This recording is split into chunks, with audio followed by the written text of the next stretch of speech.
Two faint figures swayed beneath the frozen snow gum branches. An old man and his wife, tied by rope, held only by prayer and frost.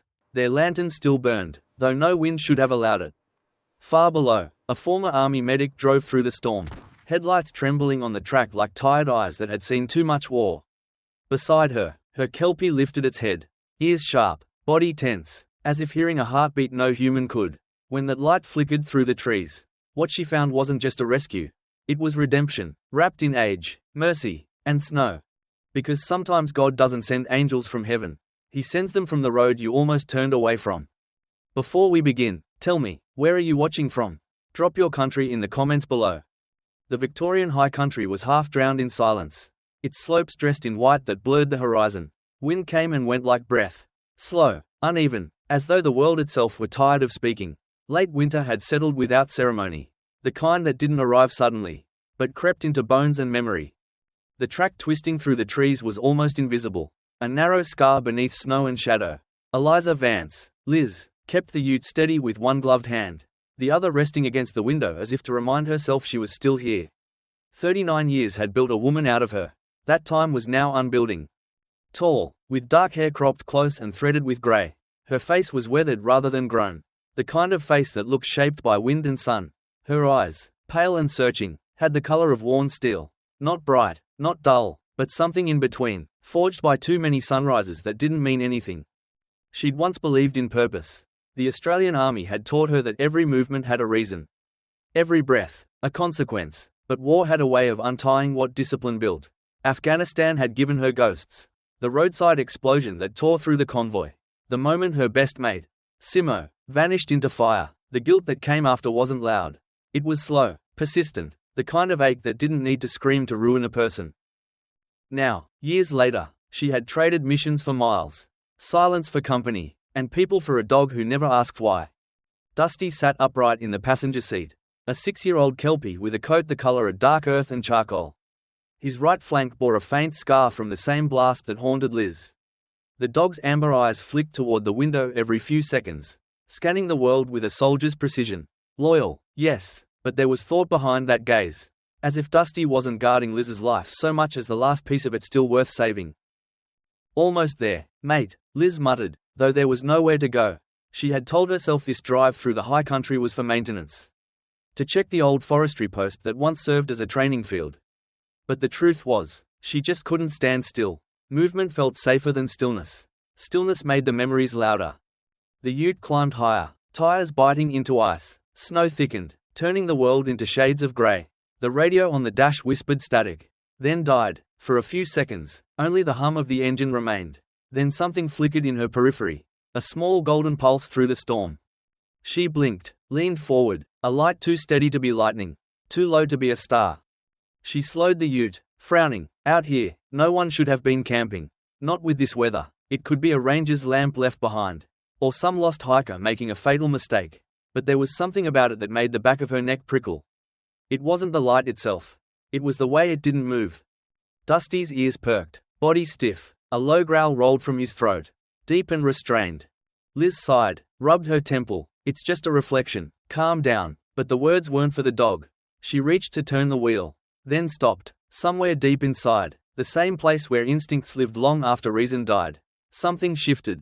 Meanwhile, across the ridge, an elderly couple struggled through that same wind.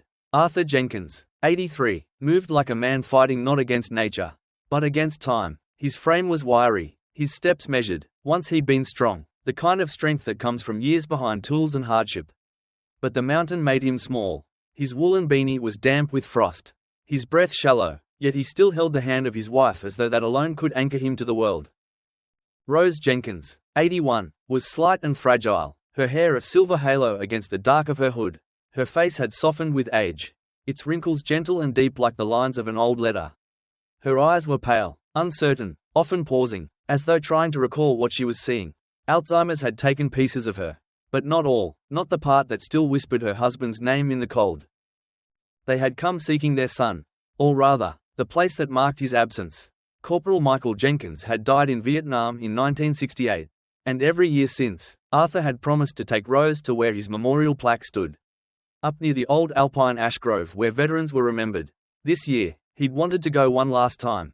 He just hadn't expected the snow to come early. Nor had he expected the two strangers.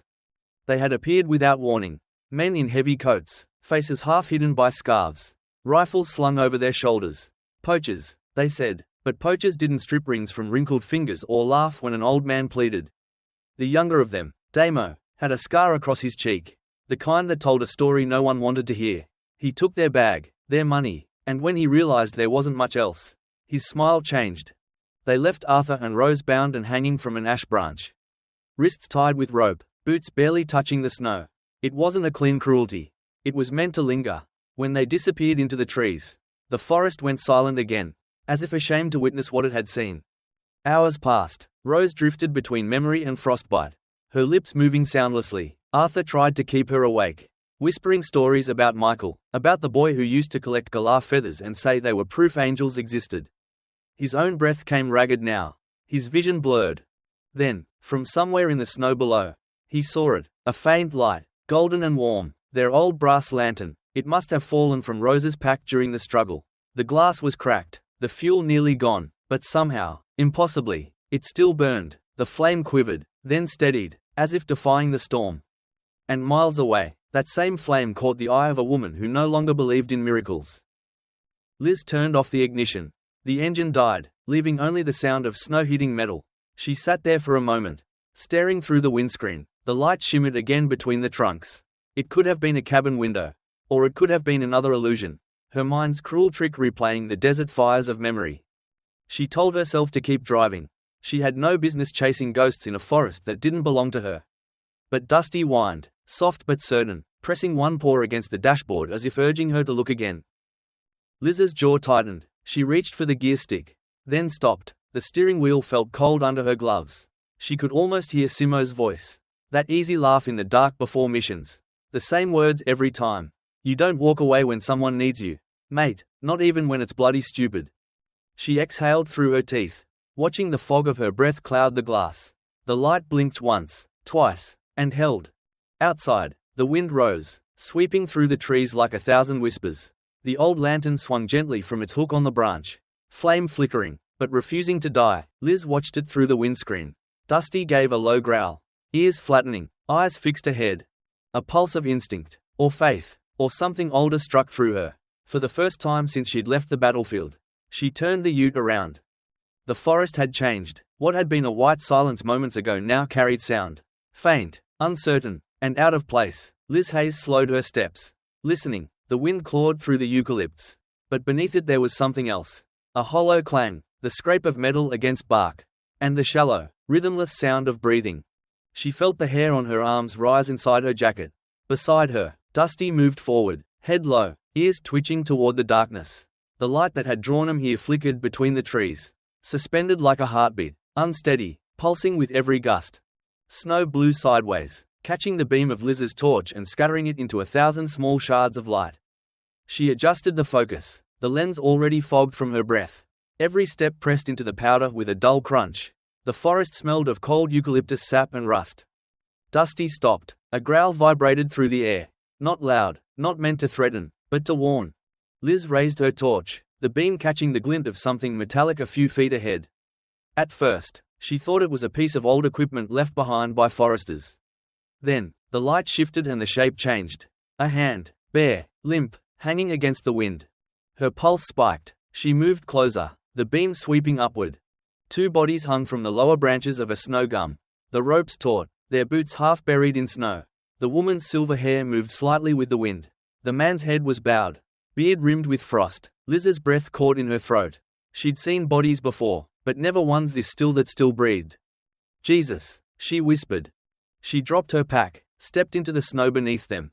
The ropes were tied high, thick, and coarse, not the kind hikers used. Someone had meant for this to last. She reached up, pressed two fingers to the old man's wrist. Faint warmth, a pulse struggling beneath skin gone pale. The woman's chest moved shallowly, the kind of breathing that happens just before it stops. Dusty circled, pawing at the snow, then paused, nose pressed low. Liz followed his gaze. Tracks, not animal, boots, 2 sets, heavy and deliberate, leading away from the tree line and disappearing into the drift.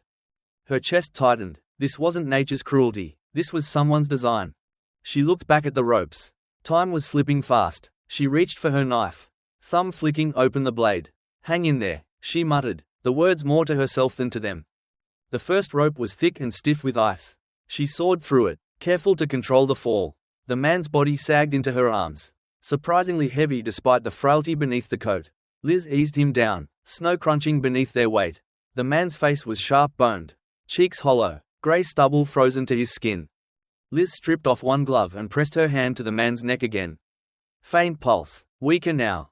"Dusty, stay close," she ordered quietly. The dog barked once, tail rigid, scanning the trees as if expecting the forest to answer back. Liz turned to the second rope. Her torch slipped from her jacket and hit the ground. The bulb cracked, the beam dimmed, then died, leaving only the trembling glow of the lantern hanging above.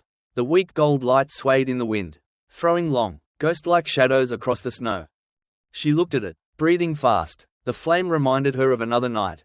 Not here, but halfway across the world. She was back in Afghanistan. Sand instead of snow, her team moving through a village swallowed by darkness. A lantern, almost the same dull brass, had flickered in the distance. She had ignored instinct then. Too, they'd moved closer. The blast had come before the light even wavered. When the dust cleared, Simo was gone, and all that remained of that lantern was smoke. Liz blinked hard, forcing the memory down. The flame here swayed again, struggling to hold against the wind. For a second, it looked as though it would die. She caught her breath, irrationally afraid that if it went out, these people would vanish, too. She reached out, steadying it. The warmth stung her gloved fingers. "Not this time," she murmured. She cut the second rope. The woman dropped softly into her arms. Her skin was cold as porcelain. Her eyes, half open, flicked up toward Liz, but didn't focus. Liz could see frost along her lashes. Breath barely visible. Her lips moved, but only a whisper escaped. Something like a name. Liz leaned close. "Don't talk. You're safe now." She laid her beside the man, pulling off her outer jacket to cover them both. Their clothes were damp and thin, not made for mountain nights. She reached for the radio clipped to her belt. Static, nothing else. The storm had killed the signal. She had two choices: carry them both back to the ute, or find shelter nearby. Neither was simple. She couldn't leave them. She couldn't drag them through snow this deep alone. She glanced toward the ridge. A faint outline of something man-made. Maybe an old stockman's hut. Or maybe wishful thinking. Dusty barked again. This time it wasn't warning. It was attention. The dog's head turned sharply toward the west. Nose twitching. The tracks in the snow led that way. Fresh. Too fresh. Liz crouched, studying them. The snow hadn't filled them yet, which meant whoever made them hadn't been gone long. She scanned the tree line. Torch dark, relying on the flickering lantern's glow. Nothing moved. She swallowed. The metallic taste of adrenaline coated her mouth. Whoever did this might still be watching. "Dusty," she whispered, eyes up. The dog stood beside the two bodies now, silent, unmoving, as if guarding them from something unseen. Liz felt a strange gratitude for the animal, the kind that's half respect, half dependence. She checked the old man again. His chest rose once, paused, then again, slower. Liz pressed two fingers under the jaw, searching for rhythm. The beat stuttered, then stopped. "Come on," Liz hissed, leaning down, starting compressions with steady, measured force. Her hands moved automatically, her medic training overriding panic. The woman stirred beside him, murmuring softly. Dusty whined, pacing around them. Liz kept counting under her breath. 30 compressions, 2 breaths, repeat. After the third round, the old man gasped, a sound sharp enough to slice the cold. Liz froze, then eased him onto his side. The man coughed weakly, eyes fluttering open. Confusion crossed his face, followed by terror. His voice broke through cracked lips. "Mickey," he rasped. His trembling hands reached toward Liz's chest, grabbing the fabric of her coat. "Mickey, you came back."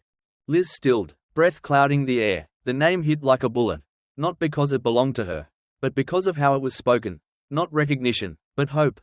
The woman whispered too, repeating it like a prayer. "Mickey, Mickey." Liz didn't correct them. There was no point. Instead, she reached out, tightening the jacket around their shoulders. "Rest," she said quietly. "You're going to be all right." Above them, the lantern swung harder in the rising wind, the flame stretching thin, then curling back into itself.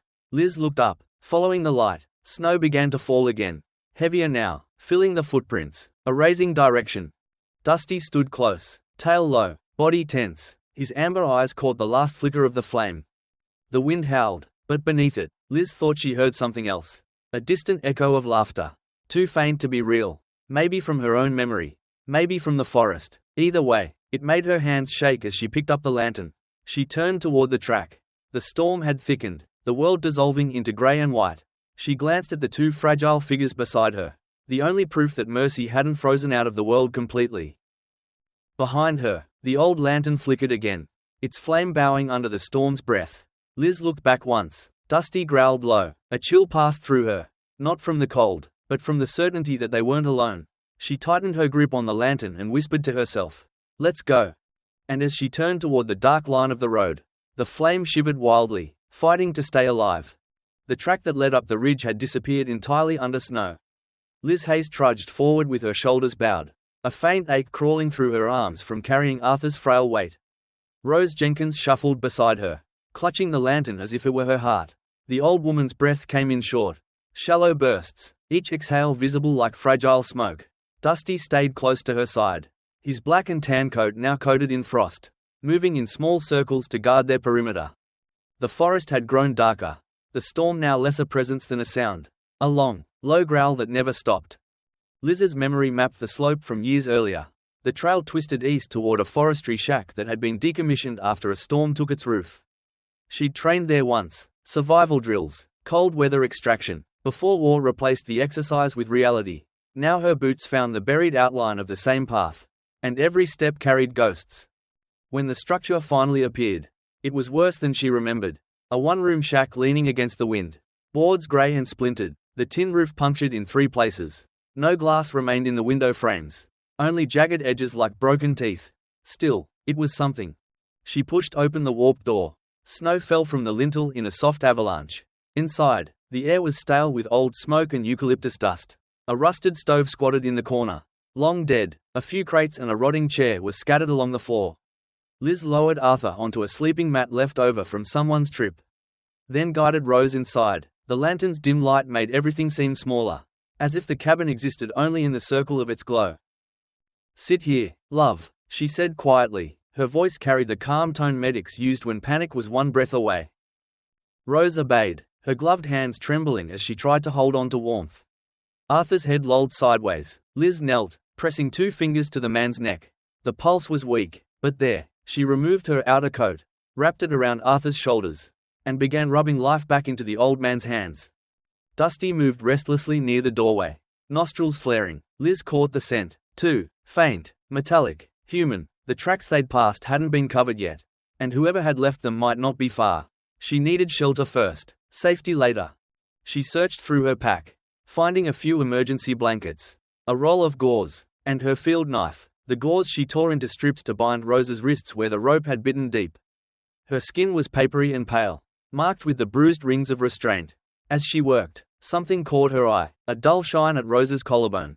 She wore a chain beneath her coat. Liz hesitated before lifting the edge of her scarf. Hanging there was a small rectangular tag, scuffed and dark with age. Sergeant M. Jenkins, 1968. The name was stamped deep, the letters still clear. She froze. It was the same year her father had served, the same war that had shaped the men who came before him. Rose noticed her stare. Her eyes, soft and uncertain, flickered toward the tag. "Mickey's," she whispered. "He never took it off. We kept it, after." Liz nodded, swallowing the tightness in her throat. "He was in Vietnam, 3rd Battalion," she said, voice barely a breath. "They sent the tag home in a box. Arthur built him a marker near the ash grove. We go every winter." Her words drifted into silence. The lantern hissed softly. Liz looked down at the tag again. Sergeant M. Jenkins. The coincidence stung. War had a cruel sense of symmetry. She turned her attention back to Arthur. The old man stirred slightly, murmuring nonsense through cracked lips. Liz pulled a canteen from her belt, poured a trickle of lukewarm water between them. Arthur swallowed, then coughed weakly, eyes blinking open. "Where?" he rasped. "You're safe," Liz said. "We're in an old forestry shack. You need to rest." Arthur squinted, focusing on the face above him. "You're the digger," he muttered, voice drifting somewhere between now and 50 years ago. "You came back." Liz didn't answer. She adjusted the blanket and moved away, letting the words hang where they belonged, between memory and delusion. Dusty whined once, turning sharply toward the back wall. The dog's body tensed, tail horizontal. Liz followed the direction, her torch beam sweeping across the cracks between planks. Snow filtered through the gaps. Fine as dust. Beyond that, only darkness. But in the wind, there was a rhythm, the faint echo of something that didn't belong to nature. She stepped to the doorway, lifted the light. Nothing, yet the feeling persisted, a hum beneath her ribs, a soldier's instinct that never retired. Miles away, down in the timberline, two men trudged through the snow with rifles slung over their shoulders. The older one walked with a limp, his right boot dragging slightly. Troy, 45, wore a grease-stained parka and a trimmed black beard streaked with grey. His face was sharp, the kind that looked carved from bad luck. Behind him walked Damo, younger by a decade, narrow-shouldered, skin blotched from cold. He'd been a poacher before he became something less disciplined. Damo's nose was red, his eyes glassy from adrenaline and cold. "We shouldn't have left him hanging. Mate," he muttered, "that's murder." Troy lit a cigarette, the ember briefly flaring against the wind. They were cactus anyway, that storm would have done the rest. Damo kicked at the snow. Uneasy, what if someone saw the light? Troy exhaled, smoke vanishing instantly. No one's out here, but even as he said it, his jaw tightened, because somewhere behind the wind, he thought he'd heard a dog bark. Sharp, distant, trained. His mind clicked to a name he hadn't said in years. Eliza Vance, he whispered, the thought hit like cold steel. The woman he'd left bleeding in the desert, now walking these woods. Damo glanced at him. What? Nothing, Troy said. Let's finish it. They started back up the ridge, following their own tracks. Back at the cabin, Liz was repairing the door with an old length of rope, lashing it shut against the wind. She'd scavenged a tarp from the crates and hung it across the broken window, turning the draft into a whisper. The air inside grew warmer, filled with the sound of Rose humming, a faint, tuneless melody that might have been a lullaby once. Dusty, Liz said, watch the ridge. The dog padded to the doorway, nose lifting, breath steaming in the cold. Liz crouched near the stove, breaking apart a crate for firewood. Her hands moved automatically, muscle memory from 1,000 survival drills. Sparks caught, a small flame rising through the cracks of old metal. For a few seconds, it felt almost like peace. Rose had dozed against the wall, Arthur breathing shallowly beside her. Then the sound came, sharp and unmistakable, a gunshot. It carried through the forest like a crack of ice, echoing between the slopes. Liz froze. Dusty's head jerked up, ears rigid. Another shot followed, shorter, deliberate, not a hunt, a signal. Rose stirred, eyes fluttering open. Is that thunder? No, Liz said quietly. She stepped to the doorway, lantern in hand. The storm had thinned, clouds tearing into streaks of grey. Somewhere beyond the tree line, she saw a flash, brief, metallic. Dusty growled low, a rumble vibrating through the floorboards. Liz tightened her grip on the lantern, its light trembling against her palm. The past had found its way to the mountain. The wind clawed at the old cabin through every crack in its walls, dragging snow and soft, sighing drafts that melted against the wood stove's dull heat. Dawn had not yet broken, but a faint grey light seeped through the gaps, painting the room in dim shades of blue. Liz Hayes sat against the far wall, elbows on her knees, eyes fixed on the dying flame in the stove. Her body was still, but her mind hadn't slept in hours. Beside her, Dusty lay curled in a tight circle, nose buried under his tail, fur damp with melting frost. The Kelpie's flank rose and fell rhythmically, his ear twitching at every groan of the wind. Arthur Jenkins stirred first. The old man's face was colorless, the skin paper thin and stretched over bones that seemed too fragile to hold his frame together. His beard had thawed into a silver tangle, and his hands trembled even at rest. Between his palms, he still clutched the dented brass lantern that Liz had cut down from the tree. The wick was blackened, the glass cracked, yet Arthur held it as though it contained something living. He didn't look at Liz when he spoke, voice rough as gravel. She used to light this every night, he said softly, back when Mickey was overseas. She said if the light stayed burning, he'd come home. Liz didn't answer right away. The words landed in that heavy space between compassion and pain. She had heard variations of them in other voices. Mothers waiting for sons, soldiers waiting for comrades. Some lights did burn through every night, but most didn't change the outcome.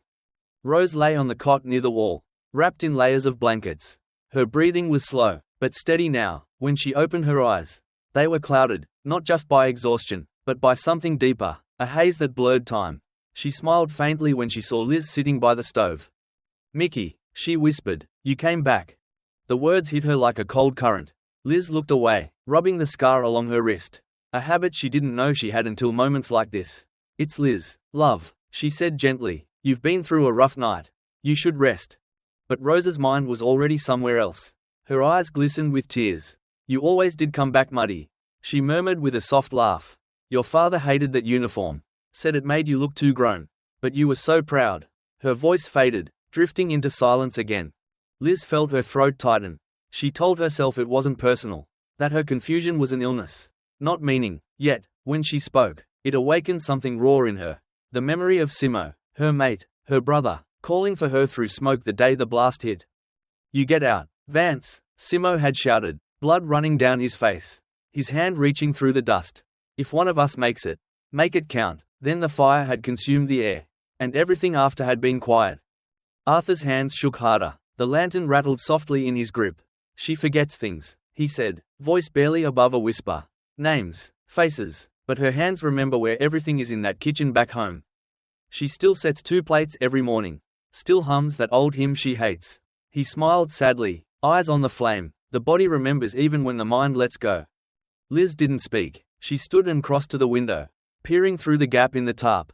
The storm had thinned to a soft drift, and the forest outside had taken on that strange stillness that only follows violence. She could see the slope descending toward the frozen creek, the faint trail of their footprints half buried now. The world looked calm, but she knew better. She always did. Dusty rose and stretched, his joints popping faintly. The dog shook his coat, sending a spray of melted snow across the floor, then padded toward Rose, lowering his head to sniff her hand. She smiled at the touch and reached weakly to scratch behind his ear. "Good boy," she whispered. "You've grown." Dusty's tail wagged once, slow and uncertain. He stayed beside her after that, eyes flicking occasionally toward the door, sensing something his human companions could not. Outside, the wind shifted, not stronger, but heavier, as though carrying weight rather than air. Liz tensed. Years of training didn't vanish, not even in peace. Her muscles recognized the rhythm of danger before her thoughts did. She reached for the pistol on her belt, an old Beretta she'd kept more out of habit than need, and checked the magazine, still full. Behind her, Arthur's voice broke the quiet. "You're a digger," he said, not asking, but stating. Liz nodded once. "Was." Arthur's eyes narrowed. "You still carry yourself like one. The way you listen, the way you move when the wind changes." Liz almost smiled. "Old habits. Habits like that keep people alive," Arthur said. "Until they don't." The older man's gaze drifted back to the lantern, his thumb brushing the rim of the cracked glass. "Mickey never came home," he said, "but I kept this light burning anyway. It's foolish, I know." She thought he'd follow it. Liz studied him, feeling that old fracture in her chest widen. "Maybe he did," she said quietly. The room fell silent again. The stove crackled softly. Rose began humming a tune. Low, uncertain, but familiar. The kind of song soldiers once wrote letters home about. Liz leaned against the wall, closed her eyes. The sound carried her somewhere else. She dreamt of dust and smoke. She was crouched behind a crumbling wall, the smell of cordite thick in her lungs. Simo stood a few feet away, shouting something through the noise. The same line she'd heard in memory 100 times. "You chose to live, Liz, so live for something." The dream twisted then, the fire fading into snow, the faces into ghosts. When she opened her eyes, the world had changed colors. The stove's flame had died down, leaving only a faint glow, but another light had taken its place.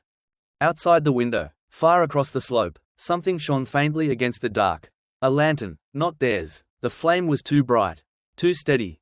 Liz froze. For a moment, she thought it might be a reflection. Then Dusty lifted his head. Ears pricked, a low rumble building in his chest. Arthur noticed the sound and looked up. "What is it?" Liz didn't answer. She stepped closer to the window, lifting the tarp an inch higher.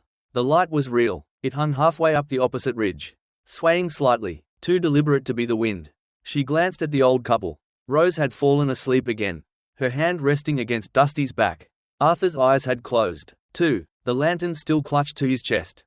Liz's gaze returned to the window. The new light flickered once. Not random, but timed. 3 short flashes, then a pause, then again, a signal.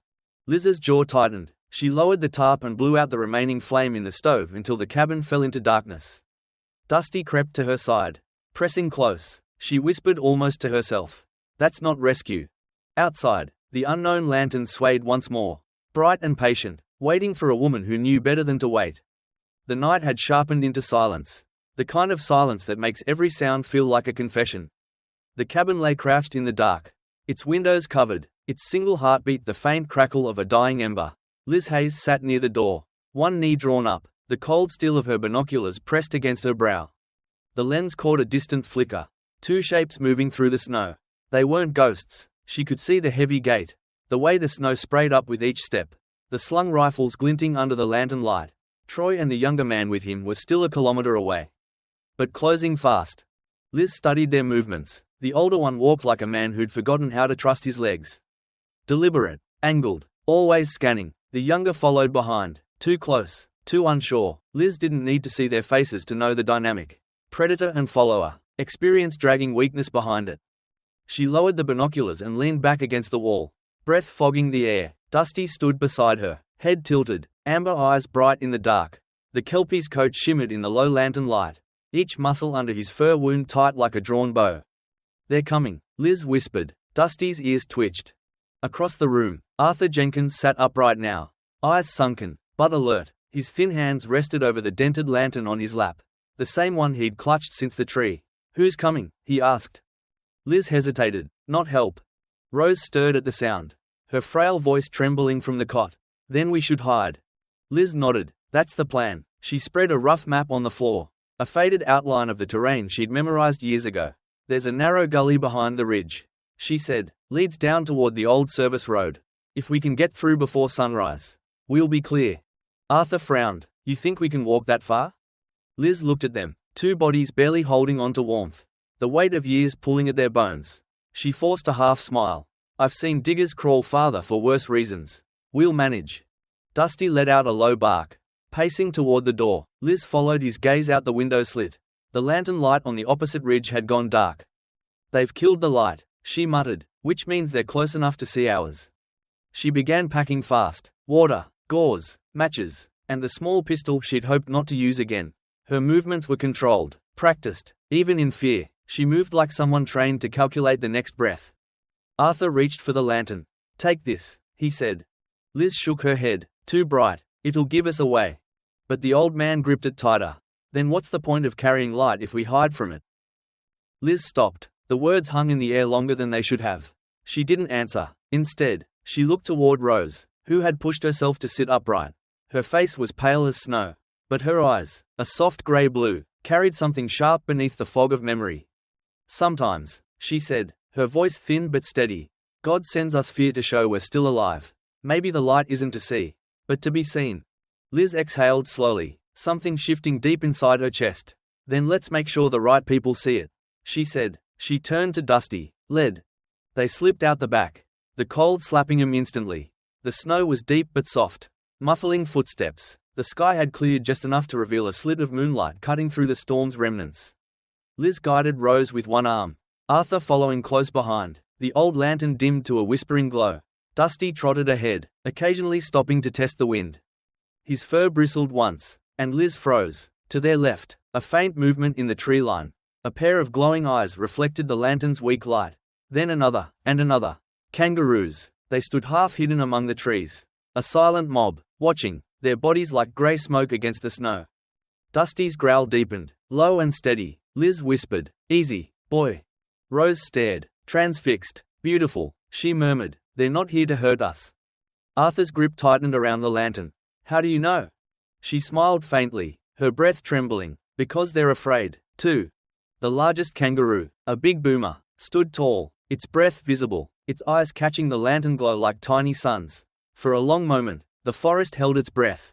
Then slowly the animal turned and vanished into the dark, the others following soundlessly. Liz let out a long exhale. The ruse had simply reminded her that there were still older laws than hers, ones even killers couldn't break. They kept moving until they reached the edge of the gully, where the snow fell in waves of mist. The path was narrow, cut by erosion and roots. "We'll go one at a time," Liz said. She went first, testing the ground, Dusty close behind. The dog's paws were silent, his body low, a living shadow in the pale light. Halfway down, a sound cut through the wind. A gunshot, then another, not random, close. Liz shoved the others behind a boulder. Heart hammering, she recognized the pattern. Two short, one long, the same rhythm as the flashing lantern earlier. Troy Mercer was signaling. Down in the valley, a figure watched through a rifle scope. Troy's face was ghostly in the moonlight, the scar along his neck white against his beard. "She's moving them," he said, voice flat. Damo adjusted his gloves nervously. Can't we just leave? It's freezing, mate. Troy didn't answer. His pale eyes were locked on the ridge. You ever hear of Eliza Vance? Damo shook his head. Troy's mouth twisted into something like a smile. She's the reason I'm still breathing. And the reason I wish I wasn't. Damo frowned. So what? This is personal? You could say that. Troy chambered around and peered through the scope again. She left me bleeding once. Time to return the favor. But before he could line up the shot, the forest below filled with sound. Distant calls rolling over the ridge. Strange and deep. Damo flinched. What's that? Troy's jaw clenched. I don't know. Back in the gully, Liz led the group down to the valley floor. Her breath came fast, her chest burning from cold and memory. Dusty pressed close, glancing backward every few seconds. The old couple followed in silence, their lantern swinging gently between them like a fragile sun. They stopped near a fallen log to rest. The air was clearer here, the stars visible above the thinning clouds. For a moment, the mountain seemed almost peaceful again. Then, faint but unmistakable, came another sound, a long, hollow note drifting through the air. A horn. Liz turned toward the valley, her breath catching. It wasn't the enemy's call this time. It was something lower, echoing, mechanical, a car horn, maybe caught in the wind. Rose looked up. Do you hear it? Liz nodded. Could be someone from the town. Arthur exhaled shakily. Or it could be them. Liz said nothing. She stared toward the faint light flickering in the valley, too distant to tell if it was salvation or a trap. Her jaw tightened, and she placed her hand on Dusty's head. If it's help, she whispered, let it find us first. The wind rose, carrying the echo of that faraway horn across the frozen trees. Liz closed her eyes and said the first prayer she'd spoken since the desert. Not for victory, not for forgiveness, but for light, that it might still mean something. The snow had thinned into a quiet drizzle of frost, each flake drifting lazily through the pale morning light. The mountain had fallen still again, as though it were watching them pass. Liz Hayes trudged ahead, boots sinking deep with each step, her breath visible in sharp bursts. Behind her, Arthur and Rose Jenkins followed slowly, their lantern swaying between them like a beating heart. The light cast long, trembling shadows that slid over the snow as they moved. Dusty trotted close to Liz's heel, limping slightly from fatigue. His fur, once sleek and black tan, was now matted with snow and streaked with blood along his right paw. The kind of wound that didn't stop him, but whispered of pain every time he stepped. The trail wound downward into a narrow gorge where an old wooden bridge spanned the ravine. Liz paused when it came into view. The structure was ancient, planks warped, rope supports sagging, and half the boards missing on the far end. Below it, a half-frozen river churned weakly, breaking the ice with slow, exhausted moans. She tested the first plank with her boot. It groaned, but held. We'll have to cross one at a time, she said. No sudden movements. Stay close behind me. Arthur nodded, gripping the lantern with both hands. Rose clutched her scarf tighter around her neck. Her breath came in soft gasps, but her eyes held a strange calm. As if, after all that had happened, fear had become something she could look at without flinching. Liz tied a rope to a sled they'd improvised from fallen branches, their only way to carry supplies and the blankets that kept the Jenkinses alive through the night. She pulled it behind her, each step deliberate, her weight testing every board. The bridge swayed under the strain, ropes creaking in protest. Halfway across, the wind picked up, slicing across the gorge with a shriek. Keep walking, Liz shouted over the wind. Rose froze, her hand gripping the railing. I can't. Yes, you can. Look at me, just me, Liz said, her voice softened. Command turned to comfort. Rose looked up, eyes full of memory and trust. Then she moved again. The bridge lurched. Somewhere beneath them, the ice cracked, echoing like thunder through the valley. Liz turned just in time to see the back section of the bridge begin to give. Arthur stumbled, lantern swinging wildly. The rope connecting the sled to Liz's waist snapped taut, then frayed with a sharp crack. Hold on, Liz roared, lunging backward. The sled tipped, spilling blankets into the wind. Rose slipped as the plank beneath her splintered. Dusty leapt without hesitation, claws scraping wood, teeth sinking into the torn fabric of her coat. His entire body strained, muscles trembling as he anchored her against the fall. Dusty, Liz shouted, diving forward, grabbing Rose's arm just as the plank gave way completely. For a moment, time didn't move. The three of them hung there. One breath, one heartbeat between sky and ice. Then the rope broke. Dusty's body swung with the momentum, his hind legs clawing at the air as he braced against the edge of the bridge. Liz lunged, wrapping her arm around Rose's waist. dragging her upward with a roar that tore through her throat. The sled and everything on it vanished into the ravine below. The sound of it crashing into the ice echoed endlessly. Rose collapsed onto the boards. Gasping, Arthur dropped beside her, his face ashen. Dusty lay motionless for a second, then tried to stand, his right paw twisted awkwardly, bleeding where the wood had torn into flesh. He whined softly, but refused to lie down. Liz pressed a hand to the dog's side. "Easy, boy, easy." The adrenaline broke like glass. Liz's body shook, not from cold, but from the flood of everything she had kept buried. Fear, guilt, tenderness. Her throat ached as she forced the words out. "Don't you dare leave me." Dusty looked up, panting, his amber eyes half-lidded, but steady. It wasn't pain that defined them. It was loyalty, quiet, and unbreakable. For the first time in years, Liz shouted, not in anger, not in command, but in helpless love, a raw sound that cut through the wind and scattered across the valley. Rose, still trembling, reached for her arm. "He saved me," she whispered. Liz nodded, unable to speak. She tore a strip of fabric from her coat and wrapped Dusty's paw. Her hands shaking, the old medic had patched 1,000 wounds in combat, but none that mattered like this. They moved slowly after that. The bridge behind them sagged, a ghost of its former strength. By the time they reached solid ground, the sky had dimmed again, clouds rolling back in like an exhausted tide. Arthur helped Rose sit against a fallen log. He lit the lantern again, shielding it from the wind. Its light flickered weakly, but held. Far below, a river whispered against the ice, carrying away the fragments of what they had lost. Down in the valley, the storm had calmed enough for the road to show its edges again. Ellie Jenkins' SES four-wheel drive crawled through the drifts, headlights carving tunnels of gold into the white. Her knuckles were white on the steering wheel. She was 29, tall, her brown hair tied back in a messy braid that had come undone hours ago. Her orange says jacket was too light for the mountain air, but she didn't notice the cold. Her face was drawn with exhaustion and worry. On the passenger seat sat a folded photograph.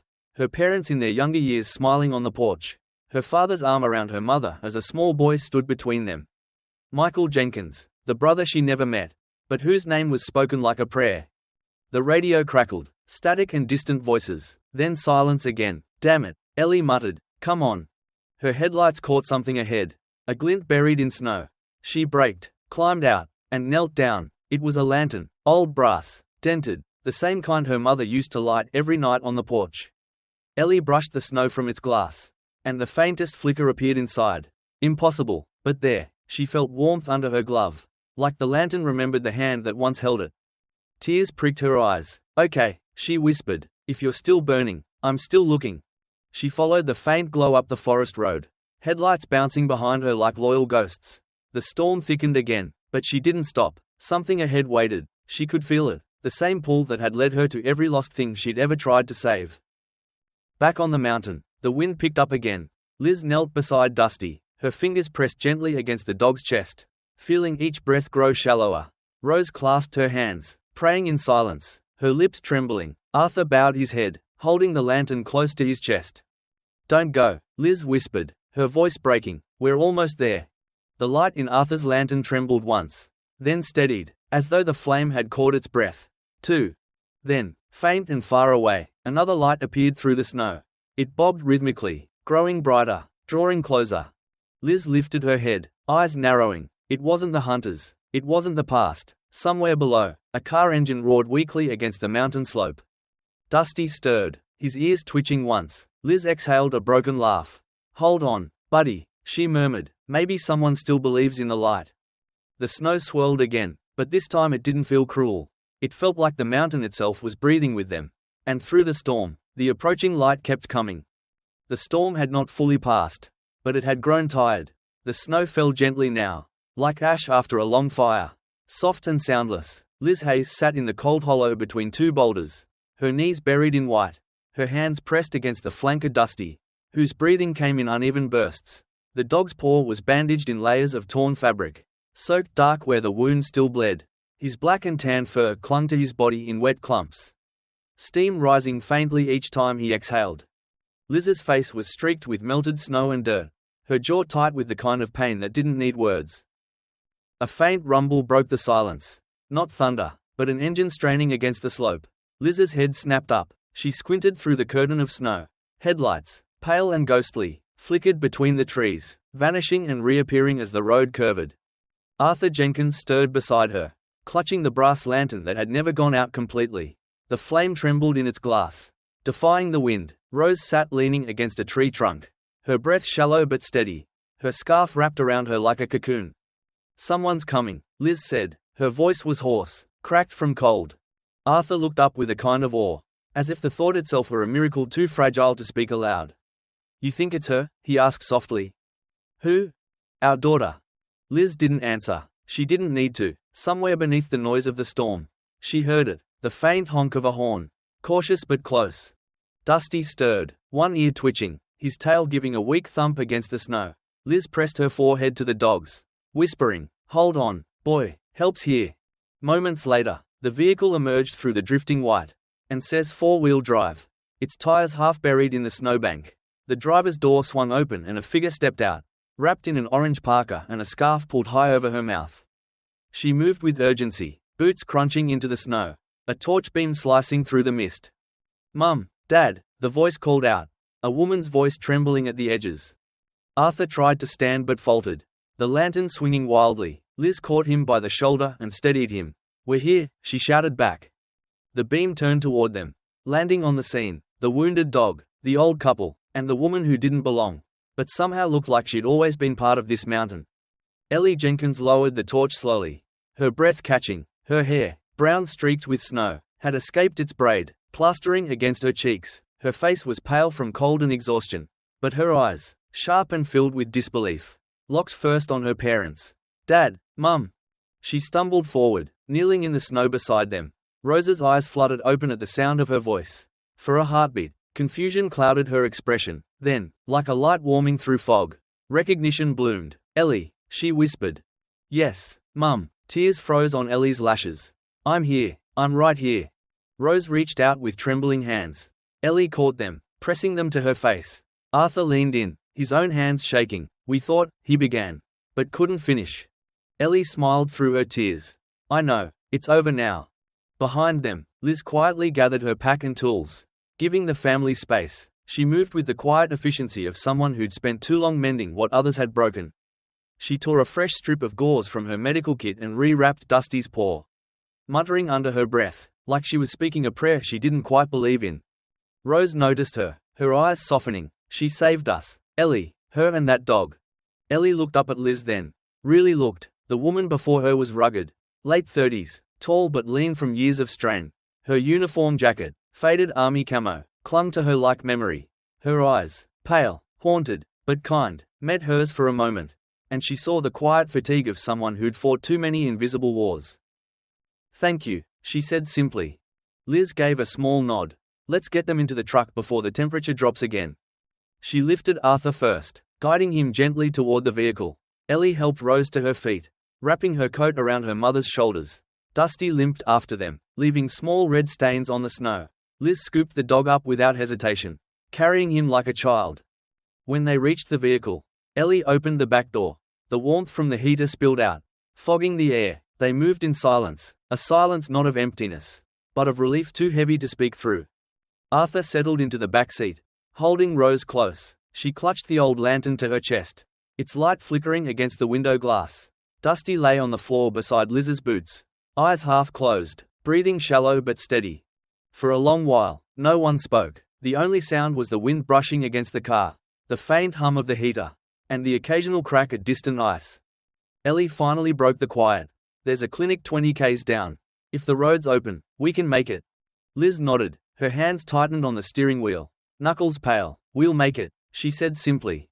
They started moving, the four-wheel drive crawling through the snow like a stubborn animal refusing to stop. Outside, the storm slowly thinned, revealing the pale grey of dawn stretching over the peaks. The forest seemed to exhale, branches sagging, snow drifting softly to the ground. In the rearview mirror, Liz caught a glimpse of the Jenkinses in the back seat. Arthur's head rested against Rose's shoulder. She held the lantern near the window, its glow reflecting faintly in the glass, merging with the headlight beams ahead. Two lights, old and new, flickering together in rhythm. The sight pulled at something deep in her. She looked away quickly, eyes back on the road.